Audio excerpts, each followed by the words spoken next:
ಭಗವಂತ ಒಂದು ವೈಕುಂಠದಲ್ಲಿ ಹೌದು ಭೂಲೋಕದಲ್ಲಿ ಇರುವ ವಾಸ್ತವಿಕ ಸ್ಥಿತಿಯನ್ನ ಭಿನ್ನಯಿಸಿ ಹೇಳ್ತಾ ಇದ್ದೀರಿ. ಇದಕ್ಕೆ ಪರಿಹಾರವೇ ಇಲ್ಲವೇ? ಇನ್ನೊಂದೆಡೆಗೆ ಲೋಕದ ಸಮರ್ಥ ಜವಾಬ್ದಾರಿಯನ್ನ ಹೊತ್ತಿರುವಂತಹ ನನಗೆ ನನ್ನ ಕರ್ತವ್ಯವನ್ನ ಎಚ್ಚರಿಸುತ್ತಲಿದ್ದೀರಿ. ಅದರಲ್ಲಿಯೂ ಹೇಳ್ತೀರಿ 4 ವೇದಗಳನ್ನ ನೀಡಿದ್ರು ಸಹ ಅದರ ಸದುಪಯೋಗವನ್ನ ಪಡಿಸಿಕೊಳ್ಳದೆ ಅದನ್ನೇ ದುರುಪಯೋಗ ಪಡಿಸಿಕೊಂಡು ಅದರ ಮಾರ್ಗದಲ್ಲಿ ನಡೆಯುತ್ತಾ ಇದ್ದಾರೆ. 4 ವೇದದಲ್ಲಿ ಒಂದು ವೇದ ಮಾತ್ರ ಅವರು ಕರಗತ ಮಾಡಿಕೊಂಡಿದ್ದಾರೆ. ಯಾವುದು? ಕೊನೆಯ ವೇದವಾದಂತಹ ಅಥರ್ವಣ ವೇದ. ಅದರ ಮತಿತಾರ್ಥ ಏನು? ಕೇವಲ ವಶೀಕರಣ, ವಂಚನೆ ಹಾಗೂ ಅನೇಕ ಇಂದ್ರಜಾಲ, ಮಹೇಂದ್ರಜಾಲ, ಮಾಂತ್ರಿಕ ವಿದ್ಯೆ ಇತ್ಯಾದಿಗಳನ್ನೆಲ್ಲ ಕರಗತ ಮಾಡಿ ಇನ್ನೊಬ್ಬರ ಮನೆಯನ್ನ ನಾಶ ಮಾಡುವುದಕ್ಕಾಗಿ ಬಳಸಿಕೊಳ್ತಾ ಇದ್ದಾರೆ. ಅದೆಲ್ಲ ಗೊತ್ತುಂಟು ಅವರಿಗೆ. ಅವುಗಳನ್ನೇ ಯಾರ್ಯಾರ ಮನೆ ಹಾಳು ಮಾಡಬೇಕು ಮಾರ್ಗದಲ್ಲೇ ಹೊರಟಿದ್ದಾರೆ ಎನ್ನುವುದು. ಅದರಿಂದ ಒಟ್ಟಿನಲ್ಲಿ ಹಣ ಸಂಪಾದನೆ ಮಾಧ್ಯಮ. ಬ್ರಾಹ್ಮಣ, ಕ್ಷತ್ರಿಯ, ವೈಶ್ಯ, ಶೂದ್ರ ಎಂಬುದಲ್ಲಿ ಬ್ರಾಹ್ಮಣರಾದವರು ಯಾಗಯಜ್ಞಗಳನ್ನ ಮಾಡಿ ಲೋಕದ ಶಾಂತಿಯನ್ನು, ದೇವತೆಗಳ ಪ್ರಸನ್ನ ವದನವನ್ನು ಕಾಣಬೇಕಾಗಿದ್ದು ಅವರ ಜವಾಬ್ದಾರಿ. ಕ್ಷತ್ರಿಯರಾದವರು ರಕ್ಷಣೆಯಲ್ಲಿ ಇನ್ನೊಬ್ಬರ ರಕ್ಷಣೆಯಲ್ಲಿ ತಾವು ತೊಡಗಿಕೊಳ್ಳಬೇಕು. ವೈಶ್ಯರಾದವರು ತಾವು ಮಾಡಿರುವಂತಹ ಲಾಭದಲ್ಲಿ 16 ಆಣೆಯಲ್ಲಿ 1 ಆಣೆಯನ್ನ ತಾನು ಇರಿಸಿಕೊಂಡು ಉಳಿದದ್ದನ್ನ ಬೊಕ್ಕಸಕ್ಕೆ ನೀಡಿ ತಾವು ತಮ್ಮ ಬದುಕನ್ನು ಕೃತಾರ್ಥಗೊಳಿಸಿಕೊಳ್ಳಬೇಕು.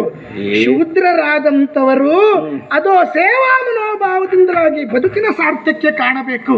ಈಗ ಸೇವಾ ಮನೋಭಾವನೆಯೇ ಇಲ್ಲ, ಇವೆಲ್ಲವೂ ಪ್ರತಿಫಲಾಪೇಕ್ಷೆಯೇ ಇಲ್ಲ. ಇವೆಲ್ಲ ಏನಿದ್ರು ಸ್ವಾರ್ಥವನ್ನ ಪ್ರಧಾನವಾಗಿಟ್ಟುಕೊಂಡೇ ವ್ಯವಹರಿಸುವುದು. ಇವೆಲ್ಲ ಭಗವಂತ ನೀನೆಣಿಸಿದ ಹಾಗೆ ವರ್ಣ ವೈಷಮ್ಯ ಎಷ್ಟು ಹೆಚ್ಚು ಕಡಿಮೆ ಆಗಿದೆ ಅಂತಾದ್ರೆ, ಒಂದು ದೇಗುಲಕ್ಕೆ ಸದ್ಗೃಹಿಣಿಯೊಬ್ಬಳು ಹೋದಳು ಅಂತಾದ್ರೆ ಕಾಮುಕರ ಕ್ರೀಡಾಭವನ ಆಗುವ ಸ್ಥಿತಿಗೆ ಬಂದಿದೆ ಈಗ. ಇಷ್ಟರ ಮಟ್ಟಿಗೆ ಭೂಲೋಕದಲ್ಲಿ ಅವ್ಯವಹಾರ ನಡೆಯುತ್ತದೆ ಅಂತ ಹೇಳಿದರೆ, ಭೂಲೋಕದ ವ್ಯವಹಾರವನ್ನ ತಲೆಯಲ್ಲಿ ಹೊತ್ತು ನಿಂತಿರುವಂತಹ ನಾನು ಸುಮ್ಮನೆ ಇರುವುದಕ್ಕೆ ಅದಕ್ಕೊಂದು ಕಾರಣ ಉಂಟು.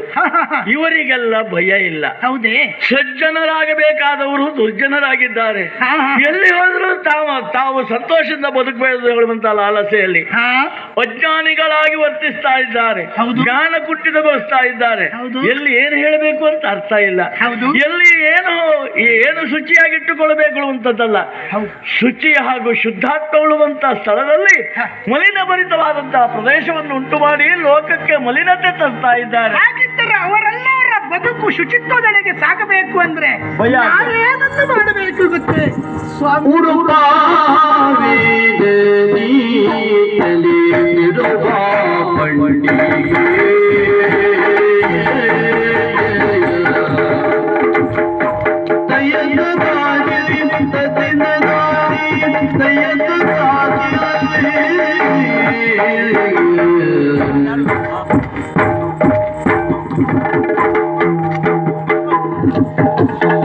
ಒಳ್ಳೆ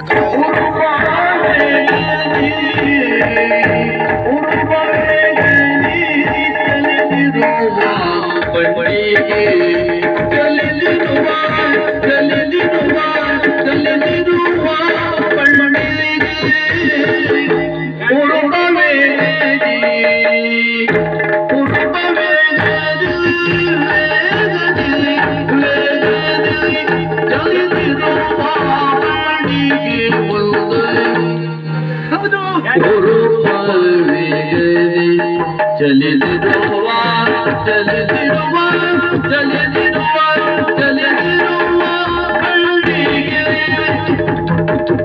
ಚಲಿಸಿರುವ ಹಳ್ಳಿಗೆ ಒಂದು ಬಿರಿಯಾನ ತೊಡಿತದೀರೆ ಒಂದು ಬಿರಿಯಾನ ಒಂದು ಬಿರಿಯಾನ ಒಂದು ಬಿರಿಯಾನ ತೊಡಿತದೀರೆ ವೇಗದಲ್ಲಿ ಚಲಿಸಿರುವ ಬಂಡಿಗೆ ಒಂದು ಬಿರಿಯಾನ ತೊಡಿತದೀರೆ ಒಂದು ಬಿರಿಯಾನ ತೊಡಿತದೀರೆ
ಸರಿದು ಹೋಗುವುದು ಸತ್ಯ ಮುರಿವೆ ಅಹಂಕೃತಿಯ ಮುರಿವೆ ಮುರಿವೆ ಅಹಂಕೃತಿಯ ಮುರಿವೆ ಮುರಿವೆ ಅಹಂಕೃತಿಯ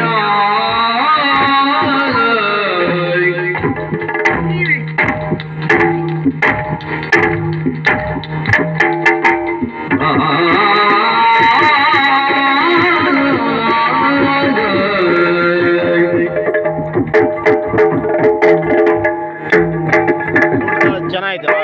ಸರ್ವಾದೃಷ್ಟಿಯು ಆಳೋರಿದು ಹೋಗುವುದು ಸತ್ಯ ಮುರಿವಿನ ಸಂಕೃತಿಯ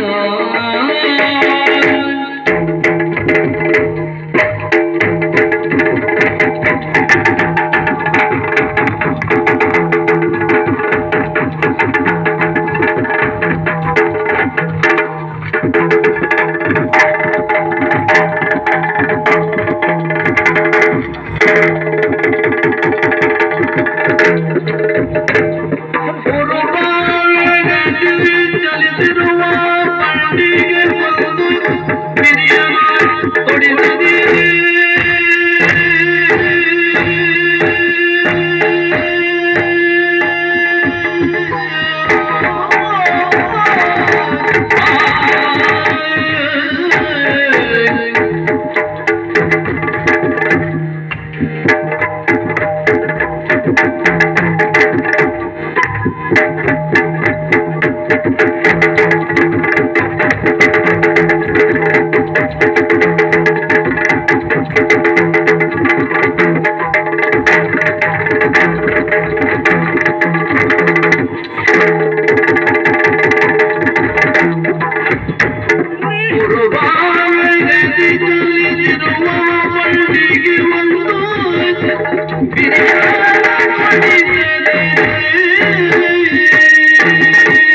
ಮುನಿಪೋತ್ತಮರೇ, ಭಗವಂತ.